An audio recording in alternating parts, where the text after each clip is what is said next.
Vamos falar então um pouquinho sobre cardiopatia para a gente encerrar, né? Fala um pouquinho mais sobre coração. O que nós falamos na aula anterior?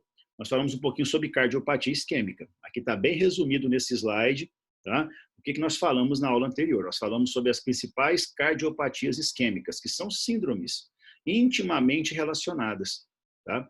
Agora, qual a causa dessas cardiopatias isquêmicas? São desequilíbrios entre a oferta e a necessidade por nutrição, por oxigênio, por sangue.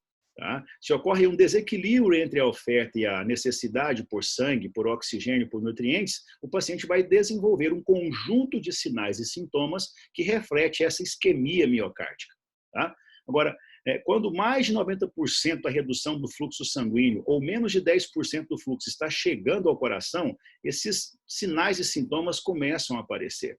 Tá? Então, quando se trata de cardiopatia isquêmica, é importante você, né, entender que esse quadro clínico, essa dor precordial, essa falta de ar, essa angústia, essa sudorese que compõe a chamada síndrome, né, isquêmica do coração, ela acontece por diminuição do transporte de oxigênio, por aumento da necessidade de oxigênio, por dificuldade daquele coração, daquela célula de receber nutrição, receber carboidrato, receber proteína. E não é só isso, não é somente oxigênio, não é somente nutrição, é retirar daquele tecido os seus excretas, produtos do metabolismo celular.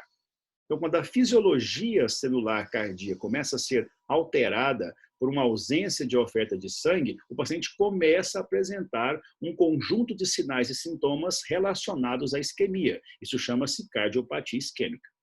Agora, a cardiopatia isquêmica é dividida em protótipos ou síndromes. O que é isso? É a forma que essa doença se manifesta para o médico. É a forma que nós vamos conseguir identificar a manifestação desse desequilíbrio entre a oferta e a necessidade de sangue e de oxigênio. Quais são essas principais 4 síndromes? Bom, a primeira, tá, é o infarto do miocárdio. Tá? Mas antes um pouquinho do infarto, nós temos os quadros anginosos. O que é uma angina? Uma angina é uma dor precordial, que pode estar ou não relacionada com o repouso, tá? E ela tem uma relação também com a estabilidade ou não da placa de ateroma. Então, a angina é uma dor precordial, é um protótipo da cardiopatia isquêmica, e essa dor precordial pode ou não estar associada com esforço físico e pode ou não estar associada a uma placa estável ou uma placa instável. O que é instabilidade de uma placa? É quando ela se complica, quando ela se rompe, fazendo com que aquele vaso, já, né, previamente parcialmente obliterado, torna-se completamente obliterado por um tempo. E aquela angina que era estável, ou seja, uma dor precordial associada ao esforço físico, na presença de uma placa aterosclerótica estável, a placa se complica, se rompe, ocorre ali um fenômeno trombogênico, toda a placa, né, ela aumenta o seu volume e obstrui o vaso, e agora o paciente tem dor mesmo em repouso. Se ele tem dor mesmo em repouso, ele tem então uma angina instável. Tá? Agora, qual a causa dessa dor em repouso? Agora todo o vaso está obstruído, porque aquela placa antes estável se complicou e tornou-se instável. Agora, se essa obstrução ela começa a se prolongar muito, haverá morte de cardiomiócitos. Se a partir desse momento, com obstrução total do vaso, né, começar a apresentar o coração morte de cardiomiócitos, nós já mudamos o protótipo da cardiopatia isquêmica, de angina para infarto do miocárdio. Então, infarto é necrose isquêmica. Uma área de necrose isquêmica no coração é o protótipo, é a apresentação do infarto do miocárdio. Agora, o infarto pode ser transmural, o infarto pode ser não transmural. Se ele é transmural, mais de 50% da parede foi comprometida. Se ele é não transmural, ele pode ser subendocárdico regional, subendocárdico circunferencial e até mesmo intramural. Então, existem 2 tipos importantes morfológicos de infarto, os infartos transmurais e os infartos não transmurais. Tá? Muito bem. Existe ainda a chamada angina de Prinzmetal. Vocês devem ter lido já no livro que a angina de Prinzmetal é uma angina que ocorre associada com doença aterosclerótica coronariana somada a um vasoespasmo dessa coronária. Né? E para diferenciar clinicamente, para diferenciar num pronto-socorro, na unidade de saúde, a angina instável de angina de Prinzmetal, nós fazemos o quê? Fazemos um vasodilatador potente. Se o paciente com dor precordial, mesmo em repouso, na vigência de uma cardiopatia isquêmica, você administra para ele um vasodilatador potente e ele melhora rapidamente, essa dor está acontecendo pelo vasoespasmo. Então, ele tem muito mais uma angina de Prinzmetal do que uma angina instável. Na angina instável, mesmo que você faça um medicamento potente, vasodilatador, tá? O vaso pode até dilatar, mas a placa ali, ó, ela está obstruindo completamente o vaso. Ele não vai melhorar rapidamente. Muito pelo contrário, ele vai piorando em crescendo. O único tratamento para ele é a desobstrução dessa coronária, através de drogas trombolíticas. Então, protótipos da cardiopatia isquêmica: angina estável, angina instável, angina de variante ou de Prinzmetal, tá? Infarto do miocárdio. Agora, sabendo que existem tipos de infarto, nem todo infarto mata. Você agora já sabe, a partir da aula passada, que o infarto é uma área de necrose isquêmica. Ela pode ser uma necrose isquêmica pequena. O paciente tem um pequeno infarto e o coração continua bombeando. Ele tem um infarto, ele tem uma área de necrose isquêmica. Aquilo vai inflamar, vai cicatrizar e ele vai sobreviver. Agora, quantos desses eventos ele tem durante a sua vida? Ele pode ter 3, 4, 5 desses eventos. Por quê? Porque ele tem fatores de risco para isso. Mas toda vez que ele tem um evento isquêmico lá, que ele tem um pequeno infarto, ele sente uma clínica leve, um desconforto precordial, uma falta de ar. E às vezes ele procura o médico, às vezes não. E ele melhora dessa isquemia miocárdica. Mas, se ele melhora, não quer dizer que aquela área necrosada vai voltar à normalidade. Como nós falamos, uma área de infarto é uma área necrótica. Se tem necrose, haverá inflamação. Se haverá inflamação, haverá também reparo. Que reparo é esse no coração? Fibrose. Tá? Onde tem fibrose, haverá perda da função. Imagina ele com 5 pequenos infartos. Ora, essas 5 pequenas áreas de fibrose, tá, vão comprometer o funcionamento do coração. E aí ele agora evolui para um outro protótipo de cardiopatia isquêmica, chamada de cardiopatia isquêmica coronariana ou crônica com insuficiência cardíaca. Tá? Então, esse quadro, chamado cardiopatia isquêmica crônica coronariana com insuficiência cardíaca, ocorre nos pacientes que tiveram pequenos infartos e sobreviveram durante a sua vida. Tá? Agora, existe um outro evento chamado de morte súbita cardíaca. O paciente tem cardiopatia, começa a manifestar sinais e sintomas de cardiopatia e em menos de 1 hora ele morre. Isso é morte súbita cardíaca. Ou ele sabidamente tem doença cardíaca, não chega a apresentar sintomatologia prévia nenhuma e tem uma síncope súbita. Isso também é chamado de morte súbita cardíaca. Esses são os principais protótipos, então, da cardiopatia isquêmica, né? Anginas, estável, instável, Prinzmetal, infarto do miocárdio, cardiopatia isquêmica crônica coronariana com insuficiência cardíaca e morte súbita cardíaca. Foi o que nós vimos na aula passada. O paciente morre infartado por quê? Porque tem complicações secundárias ao infarto. Como assim, professor? Ele pode ter um pequeno infarto e sobreviver? Claro que pode. Mas ele pode ter um pequeno infarto e esse infarto, tá, é numa área responsável pela condutância elétrica do coração? Sim. Então, a complicação comum que os pacientes infartados apresentam e morrem por essa complicação são as arritmias. O paciente tem hipertensão, diabetes, hipercolesterolemia, desenvolve placas ateroscleróticas na sua coronária, aí ele evolui com angina estável, instável, infarto do miocárdio, e esse infarto ocorre numa área por onde passava um feixe de riso, uma fibra de Purkinje, e aí, pela presença desse infarto nessa área de condutância, ele tem uma arritmia. Ele morre por essa arritmia cardíaca. Então, uma complicação dos infartos que leva muitos pacientes aos óbitos são as arritmias. Agora, veja só essa situação aqui.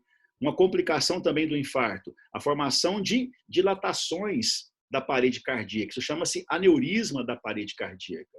Esse aneurisma pode romper. O paciente desenvolve um hemopericárdio, um tamponamento cardíaco e uma parada cardiorrespiratória. Tá? Esse aqui é o aspecto morfológico de um infarto subendocárdico. Olha, gigante, olha a área. Não chega sangue. Perceba que o aspecto morfológico aqui é branco, pálido. Por quê? Porque existe uma outra classificação para os infartos, de um modo geral. O infarto é o quê? É uma área de necrose isquêmica, que pode acontecer em órgãos que têm circulação única terminal, como o coração. Ou seja, o sangue só chega nesta área aqui, ó, comprometida, por uma coronária. Se ela está obstruída, não vai chegar sangue. Então, morfologicamente, a ausência de sangue dá esse aspecto branco pálido. Isso é chamado de infarto branco ou pálido. Agora, se o órgão como o pulmão, que apresenta circulação dupla, se o órgão, por exemplo, como o fígado, apresenta circulação dupla, é como se a minha face aqui tivesse dupla circulação. Essa aqui, olha, se obstruiu, a minha face começa a necrosar, mas continua chegando sangue nessa área necrosada. O aspecto do infarto é vermelho hemorrágico. Então, de modo geral, existem dois tipos morfológicos de infarto nos órgãos como um todo. Os infartos pálidos ou brancos, que acontecem em órgãos de circulação única terminal, e os infartos vermelhos ou hemorrágicos, que acontecem em órgãos de circulação dupla ou com muita circulação colateral, como o intestino. Agora, no coração, o infarto ele é branco, ele é pálido. Por quê? Porque no coração existe uma circulação única e terminal, coronariana. No rim, o infarto é igual no coração. Por quê? Só chega sangue pela artéria renal e pelos seus âmatos. No baço, o infarto também é branco ou pálido. Por quê? Também existe somente uma circulação pela artéria esplênica. E aí vai. Bacana? Olha só, vou mostrar rapidamente aqui a histopatologia do infarto. Aqui, à sua esquerda, tá? Um coração normal. Tá? Veja bem, normalzinho. As fibras, olha, bem dispostas, os núcleos pequenos, tá? E aqui, já percebo uma desorganização. Olha, começa a ficar meio pálido. Tá? Essas áreas comprometidas. O que é isso? Aqui é a área de necrose isquêmica. Tá? Olha só, você consegue ver as chamadas faixas de contração. Essas faixas de contração ocorrem porque essa fibra cardíaca não está recebendo o oxigênio como deveria. Então, esse é o aspecto de um infarto extremamente recente. Mas esse recente quer dizer o quê? Quer dizer pelo menos 4 a 6 horas. Tá? Menos de 4 horas de duração de um infarto, eu não consigo ver nenhuma alteração histopatológica. As alterações são tão pequenas em nível celular que somente a microscopia eletrônica eu poderia observar alguma alteração quando o paciente apresenta o infarto, que vai de 0 até 4 horas. Quando o infarto está acontecendo, essa necrose isquêmica, né, começa a acontecer a partir de 4 horas, então ela vem, ó, 0, 1 hora, 2 horas, 3 horas. Se eu biopsiar, não vou enxergar nada. A partir de 4 horas, começo a ver o quê? Esse aspecto pálido, tá? Essa desorganização das fibras, tá? E essa formação de faixas de contração. Isso me indica na microscopia que esse paciente tem um infarto chamado recente, de 4 até 8, 12 horas. Tá? Agora, se esse infarto, se essa necrose isquêmica, veja bem, olha, o paciente está infartando, existe uma área de necrose isquêmica se formando, mas mesmo assim o coração continua batendo. Ele apresenta um desconforto? Talvez, mas muito brando, a ponto de ele poder confundir com a dor epigástrica, achando que é uma crise de gastrite, com uma dor, às vezes, que ele acha que é muscular ou osteomuscular, mas não é isso, ele está infartando. E essa área de necrose vai se estendendo por horas, por dias e até mesmo por semanas. Então, aqui, olha o aspecto. Formação de necrose em faixa ou banda já associada com hemorragia e algumas células inflamatórias. Isso aqui é um infarto que está ocorrendo pelo menos 24, 48 horas. Tá? Olha aqui já o infarto, né, por pelo menos 72 horas, até mesmo, olha lá, 4 dias. Você já vê o quê? Olha, uma completa desorganização das fibras. Tem ainda algumas, olha, faixas de contração aparecendo, mas o infiltrado inflamatório já é mais exuberante quando comparado a esse infarto pequeno aqui que está acontecendo de 1 a 2 dias. Então, à medida que o infarto vai avançando, a necrose vai avançando, o infiltrado inflamatório vai avançando e, olha só, as áreas de hemorragia também vão avançando. Tá? Agora, ele morreu? Talvez não. Talvez ele mesmo com esse infarto aqui, há 3 dias e tal, o coração dele continua batendo. Por quê? Porque ele tem uma reserva muscular ainda muito boa. Agora, se o infarto pega uma extensa, né, área de músculo cardíaco que compromete o bombeamento, ele falece. Ele tem uma morte cardíaca por um infarto, uma parada cardíaca por um infarto. Agora, se esse infarto começa pequeno, ele vai se estendendo e age e atinge uma área de condutância, ele pode ter agora uma arritmia e falecer. Ou então, esse infarto agora fragiliza a parede do coração e aquilo dilata, formando um aneurisma cardíaco.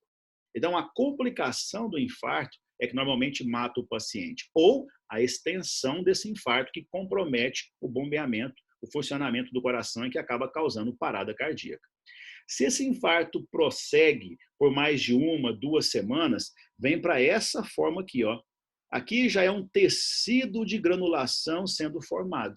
Você vê algumas fibras cardíacas bem degeneradas aqui, já começa a haver depósito de fibra colagênica. Isso aqui já é um tecido de granulação, uma inflamação em organização, né, em reparo, porque existe já, olha, um tempo já considerado, né, de infarto, de necrose, inflamação, hemorragia. Então, nesse momento, já começa a predominar um pouco mais de reparo do que processo inflamatório. Tá? Veja só, as células agora são mais mononucleares, você tem mais linfócito e plasmócito nesse local. Tá? Aqui muito mais neutrófilo, né? Uma fase mais aguda. E aqui uma fase um pouco mais arrastada, com presença de célula mononuclear, presença de depósito de fibras colagênicas. Isso vai caminhar para quê? Para fibrose. Você vai encontrar fibrose quando o infarto está pelo menos ali há mais de 2, 1 mês, 1 mês e meio, 2 meses. Se eu examinar o coração de um paciente que infartou e sobreviveu, e esse infarto aconteceu há 1 mês atrás, 2 meses atrás, eu vou olhar o que na lâmina? Fibrose. Tá? E é essa fibrose que vai se formando nesses pacientes que vai levá-lo para o protótipo de cardiopatia isquêmica crônica com insuficiência cardíaca. Bom? Muito bem. O que é isso aí? Me ajude aí agora, se vocês não estão dormindo. Tá? Quero que vocês interpretem. Já coloquei isso numa prova prática uma vez. Né? Pedi para o aluno interpretar, né? Primeiro, qual é o tecido que ele está vendo. Né? Segundo, né, quais são as alterações, né, patológicas, ou histopatológicas que ele está observando e correlacionar com a clínica. Já consegue aí, Rivane? Consegue, Giovana? Vitória, Luísa? Consegue? Ajuda aí. O que é isso aqui? Me conte. Põe aqui no bate-papo. O que é isso aí? Essa aqui, ó. Isso aqui é o que, gente? Dá para sair? Hã? O que é essa alteração aí?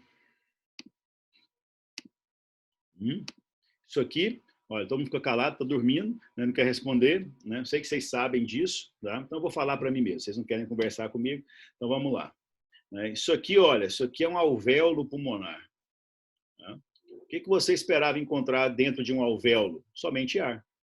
Mas você encontra aqui, ó, no septo alveolar, tá? Um acumulado de sangue nos vasos desse septo alveolar. Então, existe aqui um acúmulo de sangue dentro dos vasos, né, dos capilares pulmonares. Acúmulo de sangue chama-se congestão. Essa congestão pode ser passiva ou pode ser ativa.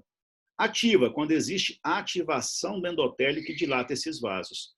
Passiva, quando existe dificuldade de drenagem desse sangue para onde ele deveria ir e não vai, está voltando. Então, olha só, aqui não tem processo inflamatório. Aqui só tem vaso congesto. Quer dizer, então, que esses vasos estão com dificuldade de serem drenados. Esse sangue deveria voltar para onde? Voltar oxigenado lá para o átrio esquerdo. Mas está voltando do coração do lado esquerdo para onde? Para o pulmão. Isso indica o quê? Uma insuficiência cardíaca esquerda. Quando o coração do lado esquerdo está falhando, seja por uma doença isquêmica, seja por uma doença valvar, seja por uma cardite, qualquer doença de base no coração que causa uma insuficiência cardíaca esquerda e o sangue chega pelo átrio esquerdo, lá do pulmão, passa pela válvula mitral, chega no ventrículo esquerdo, quando ele vai ser bombeado, não sai. Ele volta, tá? Para onde? Volta para o átrio esquerdo e vai chegar onde? Lá no pulmão, causando acúmulo de sangue nos capilares pulmonares de forma crônica, arrastada. Isso aqui tem diagnóstico. Esse acúmulo de sangue aqui no pulmão chama-se congestão passiva crônica pulmonar. Quanto mais intensa for a insuficiência cardíaca esquerda, maior o acúmulo de sangue dentro desses vasos. Chega um ponto que o acúmulo de sangue é tão grande que ultrapassa a complacência dos vasos pulmonares. E extravasa, olha aqui, líquido para o alvéolo. Extravasamento de líquido tem nome. Como é que se dá o nome? Extravasamento de líquido, de dentro do vaso para fora do vaso. Edema. Se temos edema no pulmão, então o paciente que apresenta insuficiência cardíaca esquerda, ele começa com um quadro de congestão passiva crônica pulmonar, acúmulo de sangue nesses capilares. Quanto maior for a insuficiência cardíaca esquerda, além de congestão, sai líquido. De onde? De dentro do vaso para fora do vaso. Isso chama-se edema pulmonar. Mas em casos muito graves, além de líquido, saem hemácias. Olha aqui na pontinha do dedinho, ó. Hemácia, hemácia. Tá? Se sai hemácia, além de congestão passiva crônica, além de edema, nós temos hemorragia pulmonar. E essa hemácia não vai sobreviver aqui, não. Ela morre. Ela morre e é fagocitada por macrófagos. Está vendo essas estruturas aqui meio grumosas, acastanhadas? Isso aqui é um macrófago, cheio de pigmento chamado hemosiderina. Por quê? Porque ele absorveu a hemácia, degradou a hemácia, mas ficou ali dentro do macrófago hemosiderina. Hemosiderina dentro de um macrófago tem nome, chama-se hemosiderófago.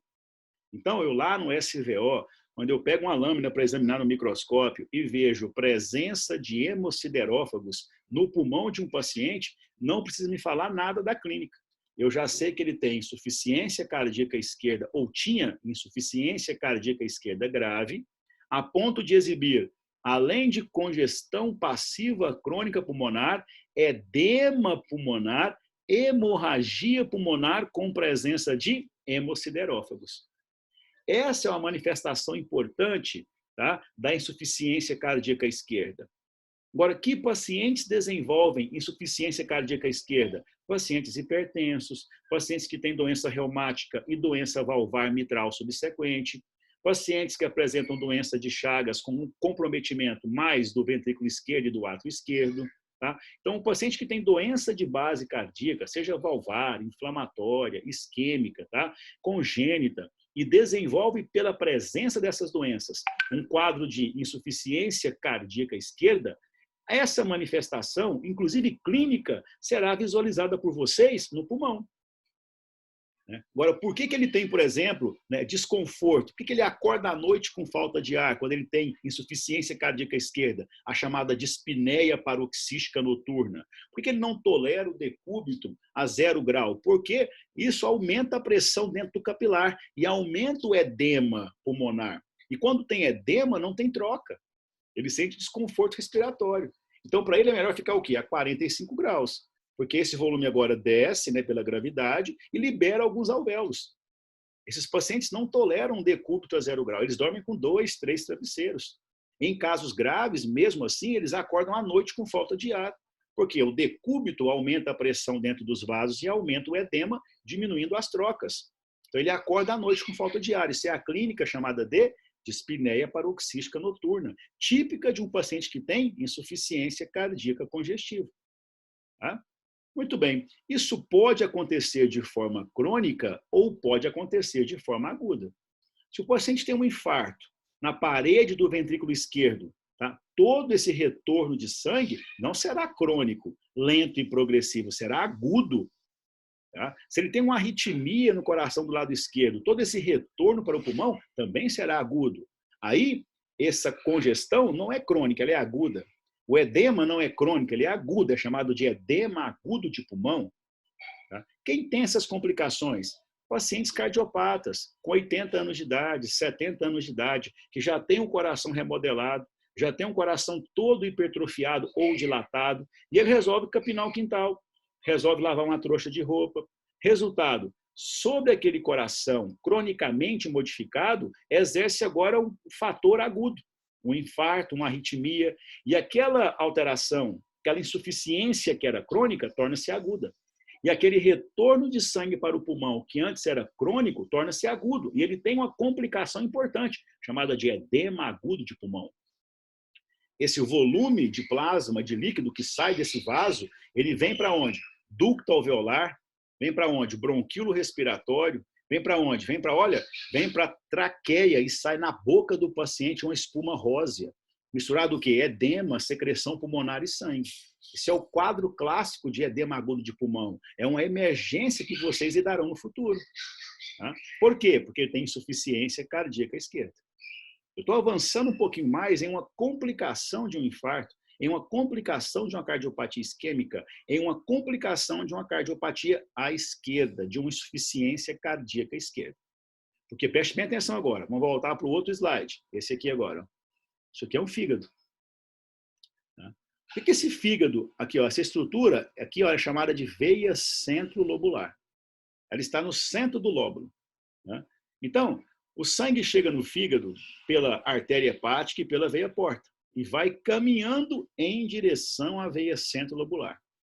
Dali, ela vai se anastomosando até desaguar lá em cima, lá nas tributárias, que vão chegar lá na cava inferior.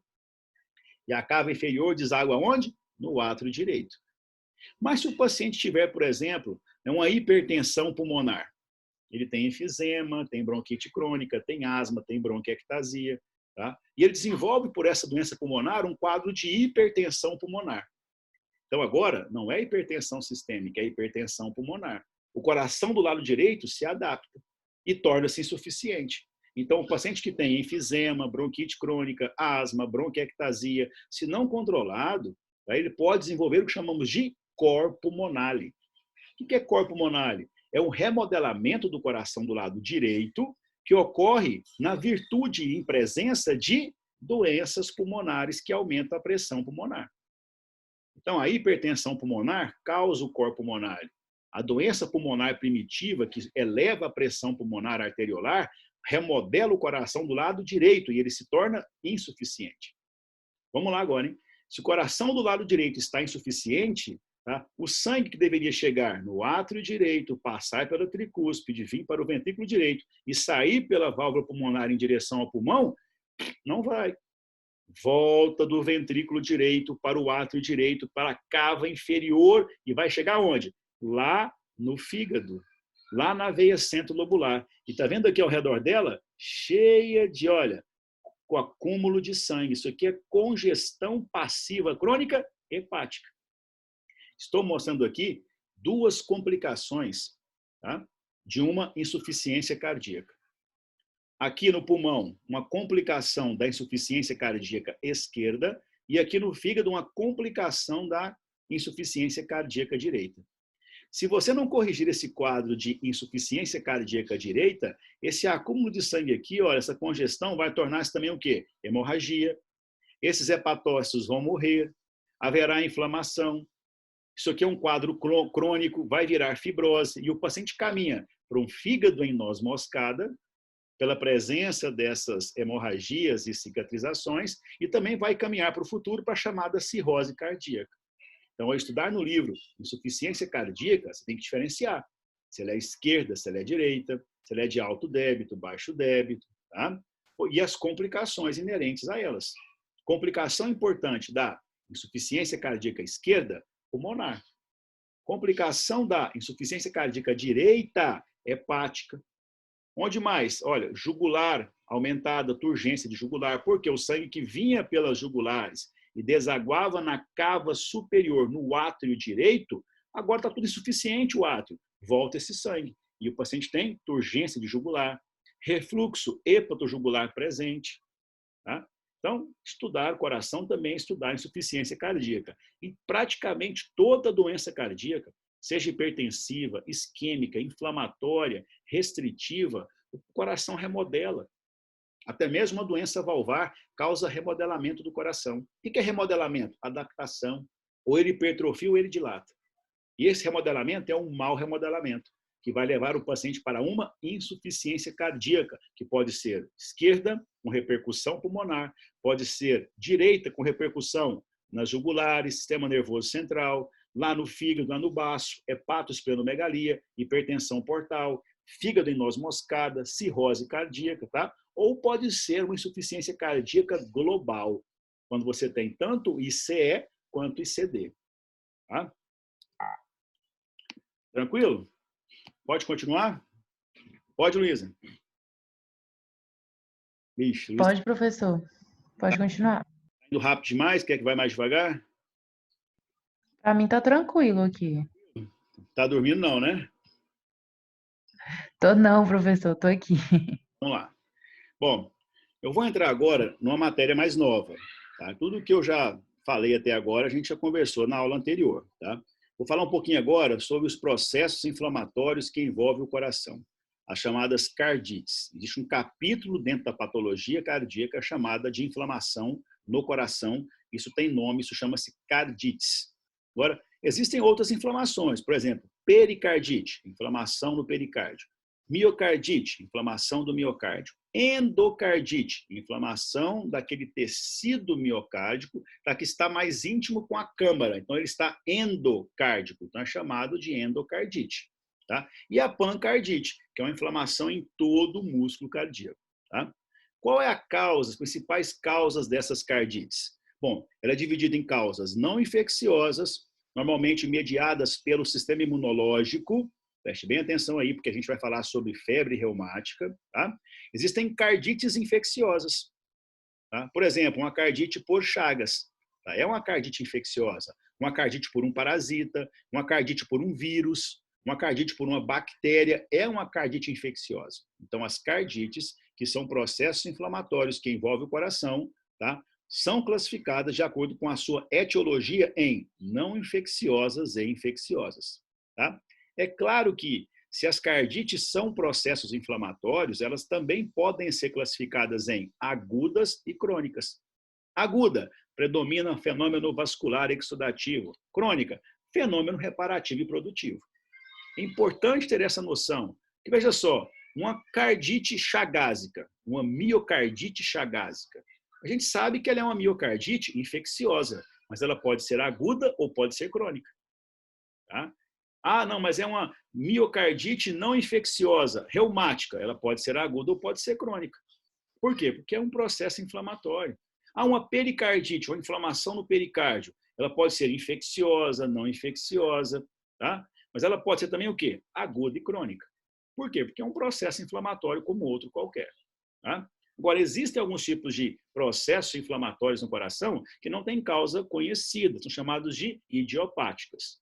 E quando se vai pesquisar quais são as prováveis causas dessas cardites idiopáticas, você encontra doenças de depósito, como a sarcoidose, tá? Como às vezes processo inflamatório inespecífico com células gigantes. Tá? Então, existe também um grupo de cardites que não tem uma etiologia bem definida, são chamadas de cardites idiopáticas. Tá? Vamos falar da mais prevalente, a chamada cardiopatia chagásica. Né? O paciente desenvolve a chamada doença de Chagas. O que é a doença de Chagas? É uma infecção por um micro-organismo, pelo Trypanosoma cruzi, tá? E as suas formas infectantes, a mastigotas, têm tropismo por algumas regiões dos nossos órgãos, principalmente pelos plexos ganglionares de Auerbach e Meissner, lá no trato gastrointestinal, e também pelas células miocárdicas cardíacas. Tá? E lá no coração causa o quê? Um processo inflamatório. Tá? Agora, veja só, a cardite chagásica, então, é um exemplo de cardite infecciosa. E sendo uma cardite infecciosa, porque você sabe qual é a causa, tá? E a causa é infecciosa, ela é um processo inflamatório que deve ser classificado em agudo ou crônico. Existem características que diferenciam a cardite chagásica da aguda da crônica. Aguda, usualmente uma clínica oligossintomática, branda, tá? Ou até mesmo, né, eventualmente, uma cardite muito mais intensa. Então, depende do quê? Depende do coração do paciente, se ele não tem nenhuma cardiopatia prévia, e depende também da infecção, se ela tem alta carga infecciosa ou baixa carga infecciosa. Tá? Então, esse paciente pode desenvolver um quadro de cardite reumática aguda, leve, moderada ou acentuada. Qual é a clínica dessa cardiopatia chagásica aguda? Febre, prostração, desconforto, tá? Falta de ar. Tá? Então, tudo isso pode acontecer, tá? Nesses pacientes, de um modo geral, tá? Com a chamada cardiopatia chagásica aguda. Agora, ele também pode evoluir para uma fase mais crônica e arrastada dessa cardiopatia chagásica, que ocorre em 20% das pessoas infectadas. Então, nem todo paciente com cardite chagásica aguda evolui para a cronicidade. A grande maioria faz o quê? Consegue conter a infecção, né, pelo processo inflamatório, fibrosa aquela área infectada, cicatriza e o paciente continua vivo. Agora, alguns pacientes, né, persistem com esse processo inflamatório. Por que isso acontece? Pela persistência do agente agressor. Então, em 20% dos pacientes que adquirem, né, o Trypanosoma cruzi e a sua forma infectante, a mastigota, ele persiste no seu coração com algumas formas infectantes por muito tempo, por mais de 4, 6, 8 semanas. Então, agora ele desenvolve um outro tipo de cardite chagásica crônica. Tá? Olha só, essa forma crônica, tá? Ela pode acontecer meses após a infecção primária e pode durar, olha só, 5, 10, 15 anos. E esse processo inflamatório crônico promove remodelamento do coração, causando dilatação das câmaras cardíacas, causando o que chamamos de coração grande ou cardiomegalia chagásica. Tá? Então, essa forma crônica não acontece em todos os pacientes, em apenas 20%. Por que a cardite chagásica aguda evolui para a crônica? Pela persistência do agente agressor. Por quê? Porque às vezes o sistema imunológico do paciente não conseguiu eliminá-lo completamente. Ou essa forma mastigota desse tipo de tripanossoma, ela é muito agressiva e persistente desse músculo cardíaco. Resultando no quê? Na persistência do processo inflamatório pela persistência do agente agressor. Então, é óbvio que, se eu olhar um coração de um paciente com cardite chagásica aguda, eu vou encontrar muitos parasitas no músculo cardíaco. Se eu observar agora um coração de um paciente com cardite chagásica crônica, essa parasitemia, essa infecção parasitária no músculo cardíaco, e também no sangue, ela é mais baixa. Então, uma coisa importante que diferencia a miocardite chagásica aguda da crônica é a chamada parasitemia. A parasitemia é alta na cardite chagásica aguda e ela é relativamente baixa ou até mesmo ausente nos pacientes que têm cardiopatia chagásica crônica. Tá? Muito bem. E qual é a complicação dessa cardite chagásica? Tá? O paciente tem coração remodelado. O coração fica, então, dilatado, mal remodelado e torna-se também insuficiente. Ele tem arritmias associadas, tá? Uma arritmia importante associada com a cardite chagásica, que é o bloqueio de ramo direito de segundo grau. Tá? Você consegue ver isso no eletrocardiograma. Isso sugere realmente que ele tem uma cardite chagásica, tá? Ou teve uma cardite chagásica aguda que evoluiu para a cronicidade. Então, um exemplo importante de inflamação que ocorre nos corações de nossos pacientes em zonas endêmicas no Brasil é a cardite por Trypanosoma cruzi, chamada de cardite chagásica. Tá? Vou mostrar aqui agora os aspectos histopatológicos disso. Tá? Olha só, aqui embaixo, coração normal. Normalzinho, normalzinho. Ó. Fibras bem dispostas, os núcleos são homogêneos, mais ou menos do mesmo tamanho. Tá? E de repente você vê aqui uma fibra miocárdica repleta de amastigotas. Isso aqui, olha, é uma histopatologia de uma cardite chagásica na fase aguda. Já na fase crônica, essa parasitemia vai diminuindo e o processo inflamatório aqui, olha, começa a ficar um pouco mais, né, por conta de células mononucleares, como linfócitos e plasmócitos, e começa a haver um depósito também já de fibras fibras colagênicas entre as células miocárdicas. Então, existe aqui um processo inflamatório infeccioso agudo, com alta parasitemia, uma cardite chagásica aguda, e aqui um processo inflamatório mais rico em mononucleares, tá? Com pouca ou nenhuma parasitemia, tá? Associada com distorção de fibras cardíacas e também, olha, um depósito já entre as fibras de um material mais róseo colagenoso.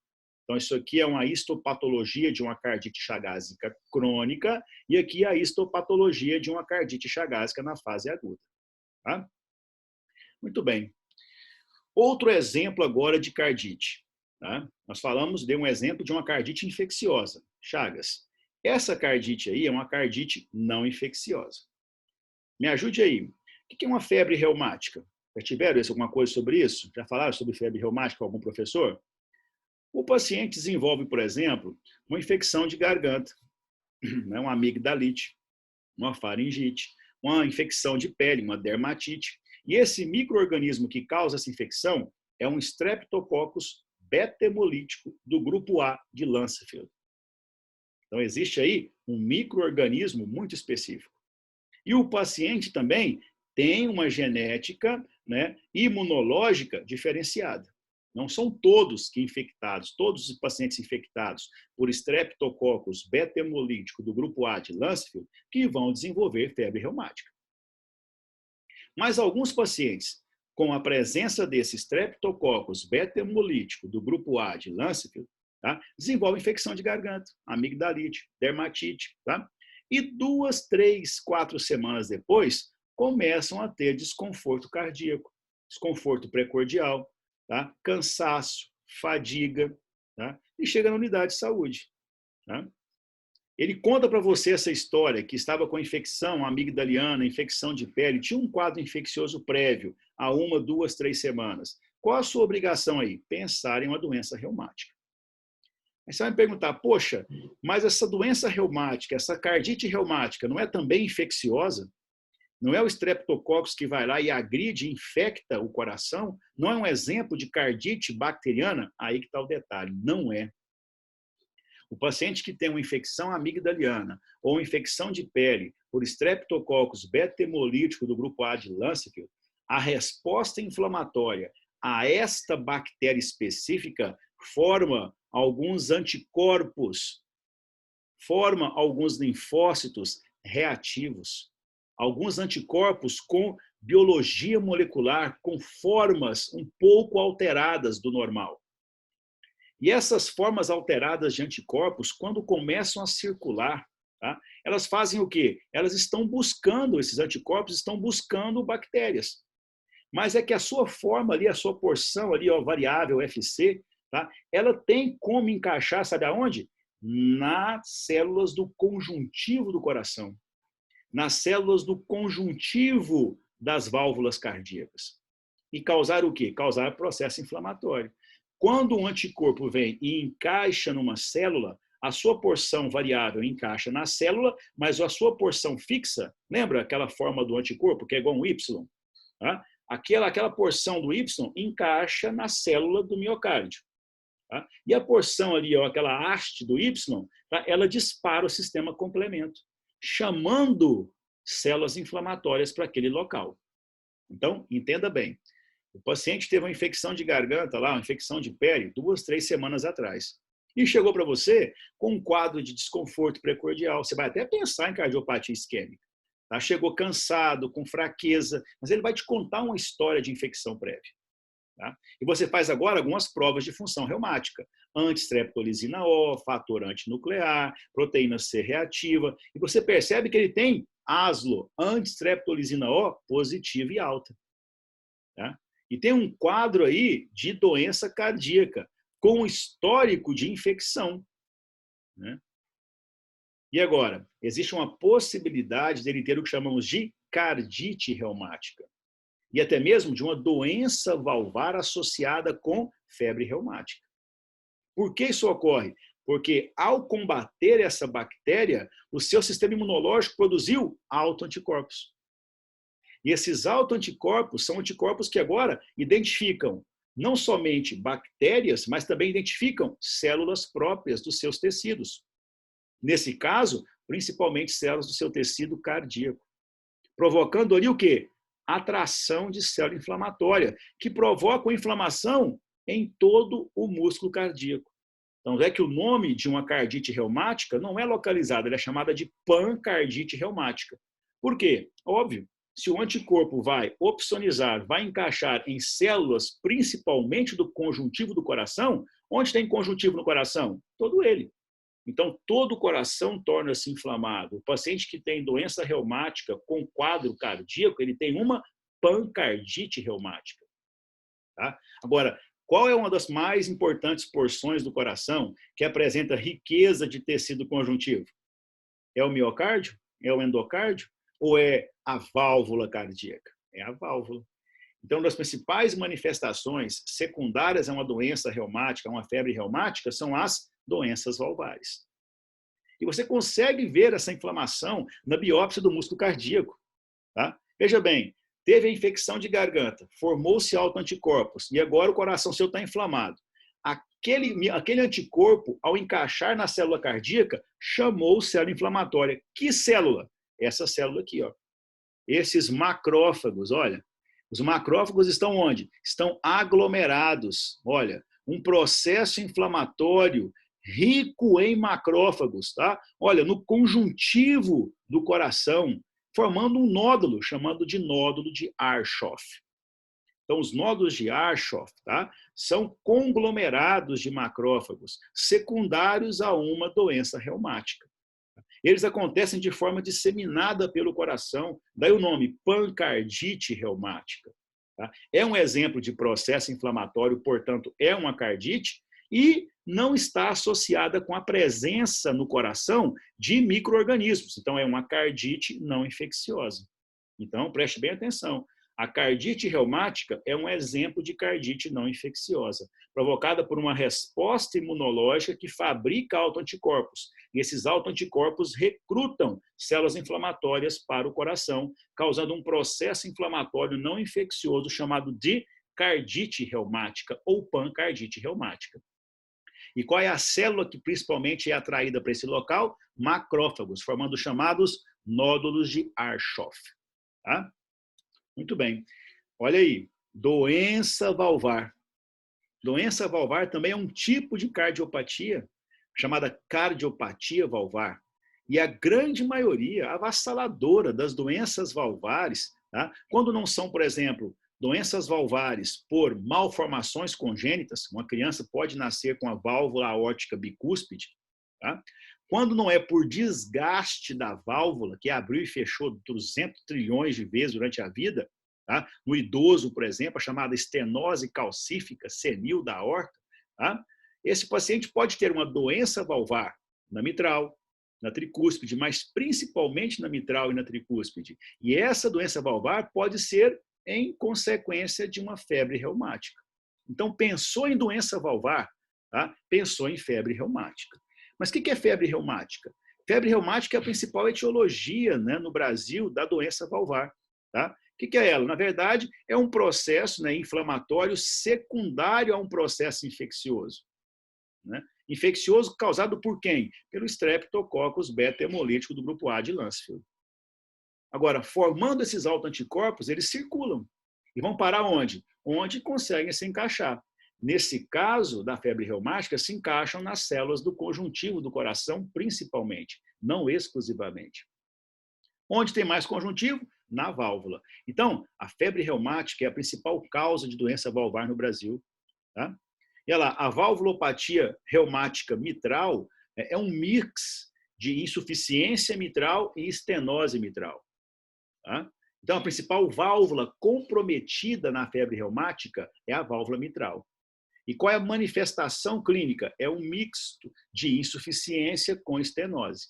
Então, alguns pacientes podem ter insuficiência mitral e a causa pode ser reumática. Alguns podem ter estenose mitral e a causa pode ser reumatológica. E veja só, segunda, terceira década de vida em pacientes jovens.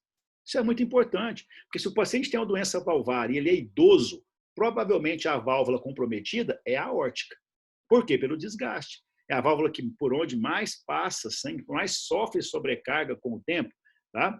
O paciente acaba desenvolvendo o quê? Uma lesão do endotélio valvar, levando ao quê? A formação de placas, ao enrijecimento, isso chama-se estenose calcífica senil da aorta. Então, quando se pensa em doença valvar, pensa-se em febre reumática. Mas qual é a válvula que mais está comprometida na febre reumática? A mitral. A apresentação, uma mistura de insuficiência com estenose. Mas é óbvio que, se existe uma mistura de insuficiência com estenose, o gradiente de pressão entre átrio e ventrículo se altera. Então, ocorre ali uma sobrecarga pressórica e volumétrica também nessas câmaras cardíacas. Resultado, o paciente tem adaptação do músculo cardíaco secundária à doença valvar. E essa adaptação é uma má adaptação, então ele vai pela doença valvar se adaptar, o coração se adapta, mal adapta e ele no futuro desenvolve insuficiência cardíaca por uma doença valvar. Secundária é uma febre reumática. Agora, quando a doença valvar é mais aórtica e não mitral, aí pode ser uma outra causa. A doença na válvula aórtica ela pode ser bimodal. Ela pode acontecer tanto na criança quanto no idoso. Na criança, a causa é muito mais genética, malformação, presença de uma válvula óptica bicúspide, por exemplo. Tá? Agora, no idoso é muito mais por desgaste. Agora, como eu vou diferenciar se essa doença valvar é na mitral, é na pulmonar, é na óptica? Ausculta, meu. Ausculta. Ausculta de quê? Qual a manifestação clínica de uma doença valvar que você ausculta? Sopro. Então é importante você saber identificar os sopros. Né? Por exemplo, um sopro, né, que acontece por uma insuficiência mitral. Quando que esse sopro ocorre? Quando o sangue está passando pela mitral insuficiente. Mas pela insuficiência, né, ela deveria estar fechada em qual fase? Na chamada sístole, não é? A válvula mitral só abre na diástole. Na sístole ela está fechada. Mas quando ocorre a sístole na insuficiência, ela se abre. E o sangue volta do ventrículo esquerdo para o átrio esquerdo. Então, esse ruído que você ouve é justamente no regurgitar de sangue do ventrículo esquerdo para o átrio esquerdo, em um momento de sístole. Então, o sopro da insuficiência mitral é um sopro sistólico de regurgitação. Agora, se é uma estenose, você vai então ter uma válvula agora, né, que não consegue se fechar muito bem, porque ela está estenosada, o seu orifício está o quê? Diminuído. Tá? Então, o sangue, ao passar do átrio para o ventrículo esquerdo, ele passa turbilhonando por um orifício menor. Quando que você vai escutar esse sopro? É um momento de diástole, não é isso? Um momento de enchimento do ventrículo. Tá? E esse fluxo de sangue, ele está voltando ou ele está sendo ejetado? Está sendo ejetado. Então, qual o sopro de uma estenose mitral? Ele é um sopro diastólico de ejeção. Tá? Você vai pensando sobre essa questão do sopro, você vai conseguir classificar esse sopro. Se ele é sistólico, se ele é diastólico, se ele é de ejeção, se ele é de regurgitação. Exemplo, uma estenose da válvula aórtica. Quando você vai escutar, ao escutar esse sopro aí? Quando o volume sanguíneo sair do ventrículo esquerdo e caminhar para a aorta. Quando que isso acontece? Na sístole. Mas a válvula aórtica está reduzida, então esse sopro vai acontecer quando o sangue passar pela aórtica e turbilhonar. Quando que ele vai passar? Na sístole. Ele está sendo regurgitado ou está sendo ejetado? Ejetado. Então, o sopro de uma estenose mitral é um sopro sistólico de ejeção. Tá? Então, é importante você estudar isso aí.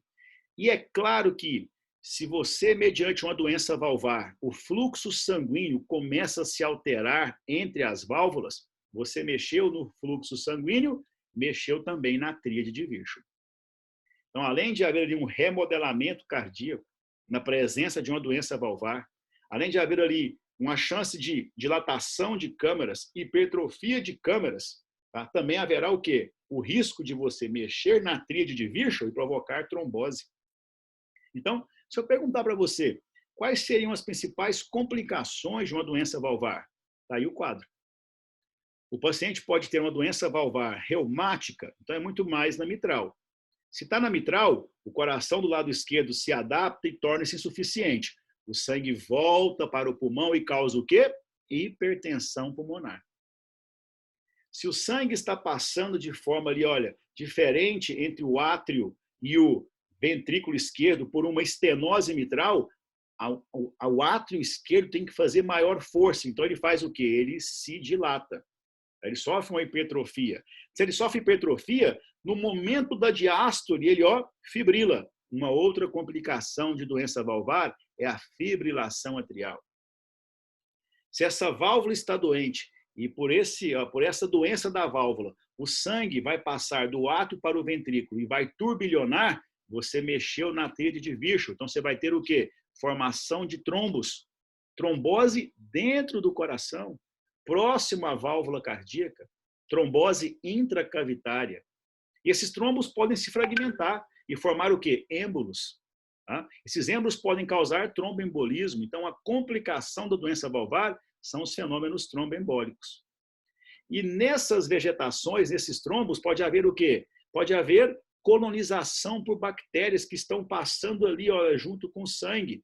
E essas bactérias agora encontram um ambiente propício nesses trombos, colonizam e infectam a porção mais interna do coração, causando endocardite infecciosa. Isso é questão de prova. Ó. Cite 4 complicações das doenças valvares: hipertensão pulmonar, fibrilação atrial, fenômenos tromboembólicos e endocardite infecciosa. Bacana? E aí, Luísa, como é que tá? Quanto tempo já? Estão dormindo? Professor, já tem 1 hora e... Não, é 1 hora. 1 hora? E aí, Isso. mais ou chega? O senhor que sabe. Eu não. Ih, dá para fazer agora. Né? Eu posso falar até mesmo de alterações da biologia molecular cardíaca associada à miocardite chagásica com complicação valvar evoluindo para insuficiência. O que vocês acham? Aí desligou todo mundo. Ó, tinha 43, passou para 3 pessoas só assistindo. Né? Ei, vamos mais? Ou não? Deixa eu terminar então isso aqui. Me dê mais 15 minutinhos para eu falar um pouquinho sobre cardiomiopatia. Tá? Porque você vai ler isso aí no livro. Tá? E a cardiomiopatia é um tipo de cardiopatia. E o aluno às vezes confunde muito isso. Cardiomiopatia é uma doença do músculo cardíaco, que afeta o músculo cardíaco. Você fala, poxa, mas tem um monte de doença, né, que afeta o músculo cardíaco. Isso também é uma cardiomiopatia, mas ela é chamada de cardiomiopatia secundária. Exemplo, uma isquemia. Exemplo, uma doença valvar, uma hipertensão. É exemplo de doença muscular cardíaca, chamadas de cardiomiopatias secundárias. Agora, quando você fala para o paciente ou fala para um colega médico, olha, meu paciente tem uma cardiomiopatia, subentende-se que essa doença ela é genética, primitiva, própria do músculo cardíaco. Tá? Os pacientes têm normalmente mutação num cromossoma chamada cromossoma 1. Então, de toda a cardiopatia que já conversamos, cardiopatia hipertensiva, cardiopatia isquêmica, cardiopatia inflamatória, que pode ser infecciosa ou não infecciosa, cardiopatia valvar, tá? Todas essas têm causa. Então, são exemplos de cardiomiopatias secundárias. Tá? Agora, existe um tipo de doença muscular cardíaca que pode levar à dilatação ou até mesmo à hipertrofia e não tem uma causa básica. Por quê? Porque a causa básica ela é genética. O paciente não tem hipertensão, ele não tem doença valvar, não tem inflamação, mas ele tem hipertrofia, ele tem dilatação, tá? Sem nenhum tipo de causa básica. Nesse momento, você tem que pensar em cardiomiopatia.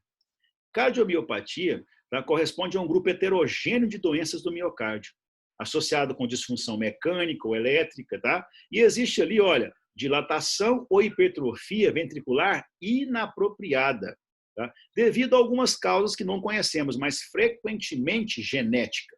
Tá? Se você conhece a causa, é um exemplo de cardiomiopatia secundária. Se você não conhece a causa, cardiomiopatia primária. Tá? E essa causa da primária normalmente é genética. Tá? Vou mostrar algumas coisas aqui importantes sobre isso. Então, veja lá. Cardiomiopatia, olha lá, podem ser secundárias, ou seja, existe lá uma doença no músculo cardíaco por envolvimento do miocárdio como parte de um grande número ou variedade de doenças sistêmicas. Tá?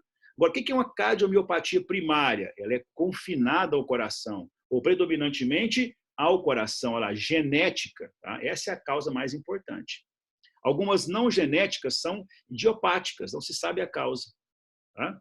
Então, existe um outro grupo de cardiopatia que você vai estudar, chamadas cardiomiopatias. Tá? Olha aí.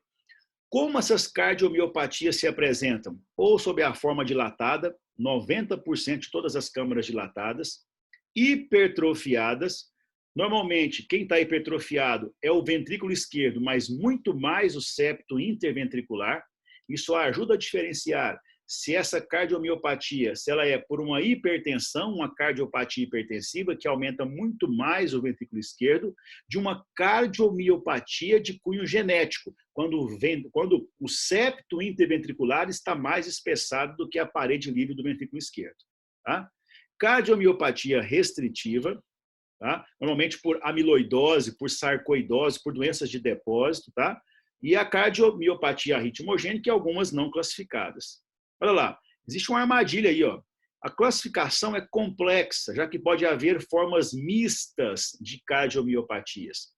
O paciente pode ter uma doença genética, né, que evolui para uma cardiomiopatia primária, mas ele pode ter hipertensão. Então, ele tem aí, olha, a gente tem que tomar muito cuidado com esse conceito de cardiomiopatias. Então, organize o seu pensamento. Doença no coração, cardiopatia. Quais são os tipos de cardiopatias? Cardiopatia hipertensiva, cardiopatia isquêmica, cardiopatia, né, vamos lá, valvar, cardiopatia congênita, cardiopatia inflamatória infecciosa. Quando você fala cardiomiopatia, você está falando de uma doença própria, primitiva do músculo cardíaco. Ah, mas não são as mesmas coisas? Calma aí. Cardiomiopatia secundária, você tem uma causa para aquela doença muscular cardíaca. Cardiomiopatia primária, normalmente ela tem cunho genético associado. Tá? Como elas se apresentam, então? Se apresentam da seguinte forma, ou através de uma dilatação de câmara, ou através de uma hipertrofia de câmara. E tanto na dilatação, na cardiomiopatia dilatada, quanto na cardiomiopatia hipertrófica, a consequência é uma só, a insuficiência cardíaca no futuro. Tá? Muito bem. Olha ali, alguns exemplos de cardiomiopatias secundárias, né? Doenças do músculo cardíaco secundárias a algumas doenças sistêmicas. Tá? Olha ali, olha só, amiloidose, causa infiltrativa, armazenamento, doença de Fabry é uma doença de armazenamento lisossômico que acontece em diversas células do nosso corpo, inclusive no coração. Tá? Olha, causas tóxicas, quem ingere álcool pode ter cardiomiopatia tóxica secundária ao uso do álcool. Tá? Olha lá, infecciosa, tá? Uma cardiomiopatia, uma cardite infecciosa é um exemplo de cardiomiopatia secundária. Tá? Muito bem. Olha só, outras causas, autoimunológicas, doenças sistêmicas autoimunológicas como lúpus, dermatomiosite, doença reumática, tá? Consequência de quimioterapia, uma agressão química ao músculo cardíaco. Então, são doenças do músculo que têm causa. Então, cardiomiopatias secundárias. Tá? Agora, as primárias, como elas se apresentam? Através da dilatação ou através da hipertrofia do músculo cardíaco. Tá?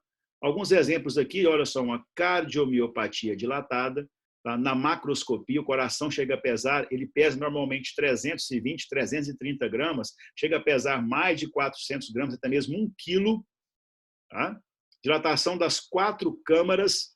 Mas a Chagas não faz isso? Faz. Mas quem tem Chagas? Tem cardiomiopatia secundária a Chagas. É um exemplo de cardite infecciosa. Tá? E você encontra o quê? Olha lá.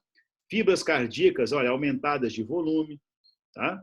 Olha só, o núcleo alterado, tá? O tamanho da célula aumenta, tá? Núcleos alargados, fibrose intersticial. Tudo isso é quadro histopatológico de uma cardiomiopatia dilatada. Tá? Mais um exemplo de cardiomiopatia dilatada. Tá? Forma mais frequente de cardiomiopatia, 2% dos pacientes evoluem para insuficiência cardíaca precocemente. A grande maioria vai evoluir para insuficiência cardíaca na forma mais tardia. Olha lá, tem associação com doença genética autossômica dominante em 20% dos pacientes com mutação no cromossoma 1. Tá? É uma doença primária do músculo cardíaco. Primária, não tem uma causa básica, ela é genética. Tá?